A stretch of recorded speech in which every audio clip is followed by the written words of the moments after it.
Hi, Northern Brewer here. It's Brew Day once again, the best day of the week. Today we'll be making a citrus Gose out of the Booklyn Brewshop 1 gallon recipe.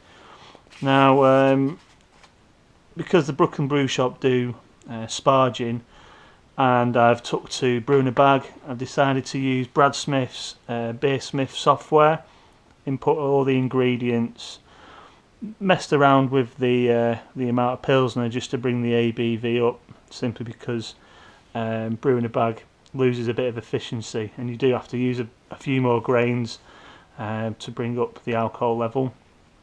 I got one of these sent in the mail from Amazon. It's a refractor, basically because I'm doing 1 gallon recipes. I don't want to lose too much in the way of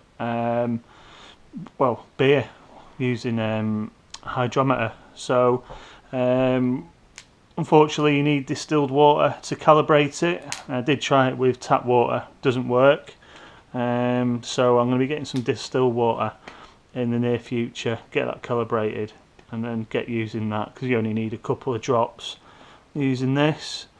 So essentially I've got my brew steps here. There we go. I'll print this off and then I'll get going making some beer. Oh, that reminds me, I've got a new setup to show you shortly. It's a new technique I'm use for fermenting. It's going to be great in the winter. It's essentially a water bath. It's not like I've invented the wheel or anything, but it's going to really help keep a steady temperature for fermentation. So I'll show you that in just a bit. So, like I said, here's my new fermenter. Basically I picked up a £5 bucket from Wix, just in the outside section if you get yourself down there. £5, holds 72 litres, it's really flexible. So what I've got here is essentially an aquarium heater. You know, you've probably seen this on homebrew forums before. But on there it's got a little temperature gauge just on the end there, and basically you can set that to whatever temperature you want. So at the moment I've got some water in there which I pre-filled just so I can get an idea of where it comes up to the 1 gallon mark. And as you can see, it sits in there quite nice without bobbing around or anything, so that's pretty smart. It's couldn't stop. Weird. So essentially, with a Brew in a Bag, I've run it through BIAB, and it does say I do need, just under 9 litres. This Kilner pan, as you can see, is there's a marking on the side which is 8 litres. So with grains, I made a beer last week, and I did it to 8 litres, and then I topped it up as and when I needed for when I did the actual boil. Here is the voile or voile or net curtain if you want. Used it last week, rinsed it all out, but I've heated up some boiling water, chucked it in there just to kill any nasty bugs. To be fair, it doesn't really matter too much, because once you've finished mashing, you're boiling anyway, so any nasties are getting killed off then.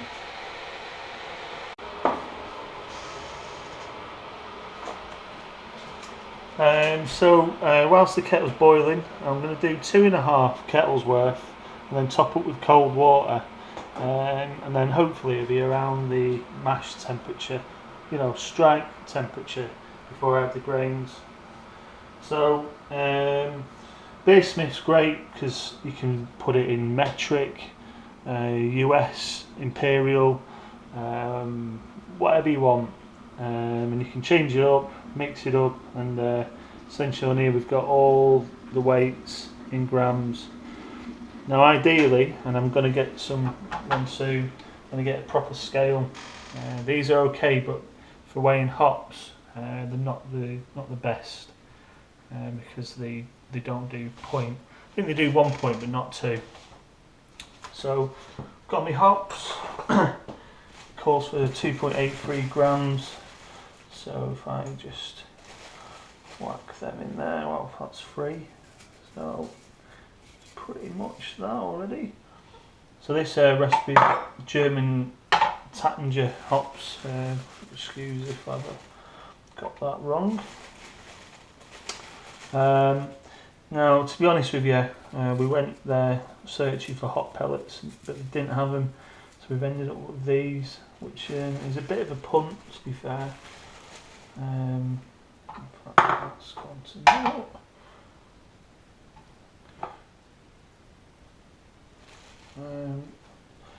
Like I said, some proper scales I think would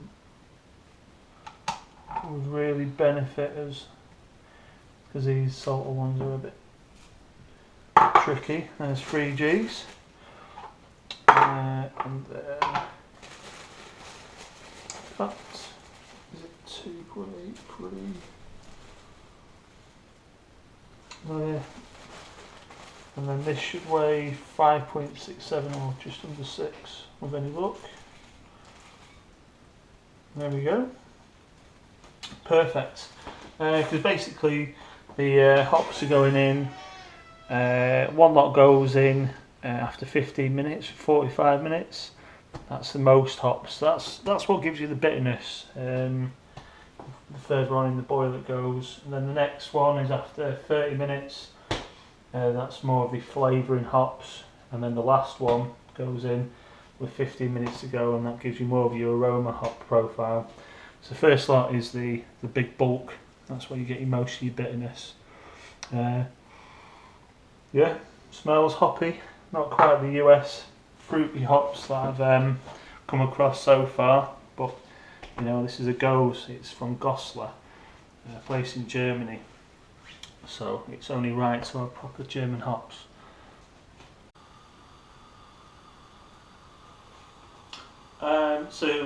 Basically I heated 3 lots of this kettle water. It takes 1.7 litres, did 2.5 of them, and then topped it with water to 8 litres. Unfortunately dropped it down to 45, so I'm having to heat it. I reckon if you heat 3 of those fully and topped it with water, you'd be close to the strike temperature, which we need is 66.6 degrees. On here it's not got that much level of accuracy, so really I'm going to be pointing more at 67. When it gets to 67, I'll be putting in my brew in a bag, lining it, putting it all around there. It's got like an elastic top. I'll be dumping in my grains, covering it with some foil that we used for our last brew day. And every 10 minutes we'll be taking its temperature just to make sure it's remaining at 64.4 degrees, so it's about 60, 64, 65 on here. It's hard to sort of delineate between the two, but we've just got to do our best. 9 minutes later we heat it up to 75.6 degrees, which is called mash out. So basically with the brew in a bag, when you do need to bring it back up to temperature, this bag will burn if in direct contact with the bottom of the pan. So what I've got here is like my sister actually gave me this. You can buy it from Wilkinson's. I've seen them in there now. Essentially it was like a noodle strainer or a veg strainer. It did have legs on it, but I've just knocked them off just because I put it in there and it was too high for what I want it to do. So if you just wiggle and snap the legs off, they come off quite easily. And then what you do is just pop it in there, like so. And as you can see, for this particular pan, it's a really good size. It's just about fills the bottom of the circumference of that. I've got a new 19 litre stock pot coming, so I can do just under 3 gallon batches. So it'll be interesting to see how if that fits. If not, I'll just have to buy a new one. So yeah, getting this bag on's a bit fiddly, but pot with a bit of persuasion. That's it. So we've lined the pot, we've got our grains here, and a stirrer. It didn't really matter about sanitisation at the moment. Like I say, you're going to be boiling everything. So really it's just a case of dumping in the grains, a bit at a time, and just making sure that there's no dough balls, and that each piece of grain that enters the mash tun is covered with water. This enables basically the conversion of the grain starches into fermentable sugars. And it's really important that you get it the right temperature range, as described before, because that is what makes fermentable sugars. Anything beyond there, and you've got your risk creating just basically barley water and not alcohol. So I'll just continue to do this, and then every 10 minutes for over 90 minutes I'll check on the temperature and make sure it's hit the right spot. And there we go. So the Gose making calls for the peel of 1 lemon and 1 lime. So basically, sometimes when you buy these things, they're covered in wax. I saw it on a cooking program years ago, and one of the ways you get rid of it is just put them in boiling water and leave them for a few minutes, and that just makes the wax come off them, because I don't really particularly want that in my beer. So when I got the peeler, I started to peel away, and well, first of all, I dumped them in cold water because they were boiling hot. I couldn't peel them, they were burning my hands. But when I started to peel them, I found that the peel came away really easily. As you can see, the limes come off in one go, which is a real win. So that's my tip, is to put it in boiling water, cool them in cold water, and then straight away peel them. Get your nail right underneath, and you can be able to peel it like an orange. So the recipe, it says basically put your oven on to 250, and then for about 10-15 minutes until they start, or until when they start to go brown, pull them out and set them to one side. So the 90 minutes has just come up, and then you heat the water up to 76.6 degrees C. That's called mash out. So I'm happy with that. Temperature is bang on point. So what I'm going to do now is just take the thermometer out, and there we go. While you're actually heating up to that temperature, you best keep stirring, just to keep the movement of the water heat going, and take different temperature throughout the wort. So now the interesting part will be getting the bag off carefully as you can. There we go. And I found a tip on a few brewing a bag videos, and basically what I saw them do was they suspended the bag over the pot like so, just using a what they call, like an oven baking tray, and that just allows the grain bed to drain back into the boil kettle. But whilst it's doing that, you can turn on the burners, because it's going to take a little while to bring up to boil. You don't have to rinse the absolute death out of the grains, but give it a bit of a squeeze. Some people say you get tannins from the grains, but apparently there has to be at a certain temperature before that happens. So give it a bit of a squeeze. It is a little hot, so be careful. And that should start boiling, get to a boil, probably take around 10 or 15 minutes or so, and then we can start the 60-minute boil, adding all our ingredients.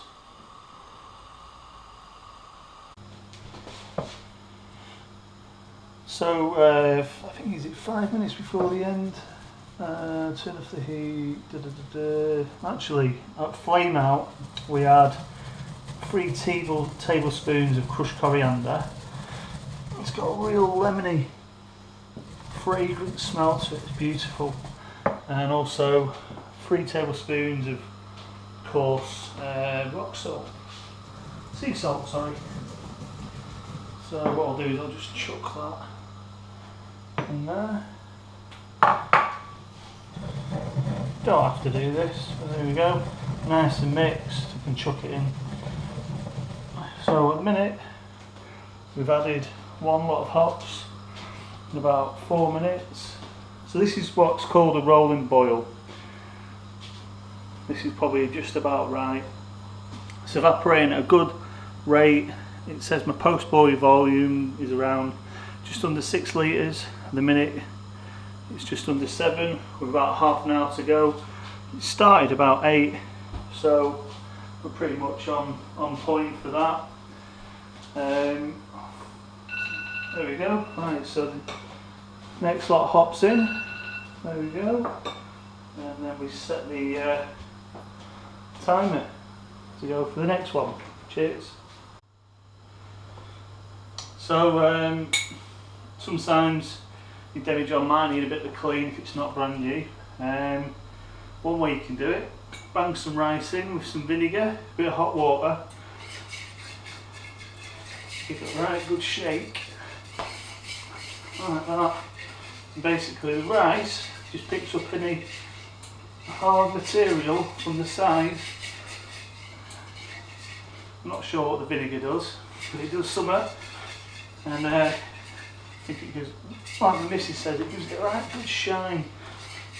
So once you're done, just rinse it out with cold water, and I've got some star sand solution which I'm going to use to sterilise it completely.